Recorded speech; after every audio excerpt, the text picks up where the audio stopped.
Hello everyone. ഇപ്പോൾ overnight oats ആണല്ലോ trending. So അതുണ്ടാക്കാമെന്ന് കരുതി. സോ അതിനായിട്ട് ആദ്യം തന്നെ ഞാൻ ആപ്പിളിൻ്റെ തൊലിയൊക്കെ കളഞ്ഞിട്ട് ചെറുതായിട്ട് കട്ട് ചെയ്തെടുത്തു. പിന്നെ ഗ്രേപ്സിൻ്റെ കുരുവൊക്കെ കളഞ്ഞിട്ട് അതും ചെറുതായിട്ട് കട്ട് ചെയ്തെടുത്തു.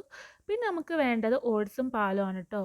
ഓട്സ് ഇട്ടു, അതിൽ പാലൊഴിച്ച് മിക്സ് ചെയ്തിട്ട് ഞാൻ ഈ കട്ട് ചെയ്ത് വെച്ച ഫ്രൂട്ട്സ് എല്ലാം അതിലേക്ക് ആഡ് ചെയ്തു. എന്നിട്ട് അത് നന്നായിട്ട് മിക്സ് ചെയ്തിട്ട് ഫ്രിഡ്ജിൽ വെച്ചു. ഫ്രൂട്ട്സൊക്കെ നിങ്ങൾക്ക് ഇഷ്ടമുള്ളത് ആഡ് ചെയ്യാം കേട്ടോ. എന്നിട്ട് പിറ്റേ ദിവസം രാവിലെ ഞാൻ ഇത് ഫ്രിഡ്ജിൽ നിന്ന് എടുത്തിട്ട് ഒരു ബൗളിലോട്ട് സെർവ് ചെയ്തു. ബൗളിലോട്ട് സെർവ് ചെയ്തതിന് ശേഷം ഒരു വാനില ഫ്ലേവർ കിട്ടാൻ വേണ്ടിയിട്ട് വാനില ഫ്ലേവറിൻ്റെ പൗഡർ ഞാൻ കുറച്ച് മുകളിൽ ആഡ് ചെയ്തിട്ട് നന്നായി മിക്സ് ചെയ്തെടുത്തു. എന്നിട്ട് കുറച്ച് ഹണിയും കൂടി ഞാൻ ആഡ് ചെയ്തു. മധുരത്തിന് വേണ്ടിയിട്ടാണ് കേട്ടോ ഹണി ആഡ് ചെയ്തത്.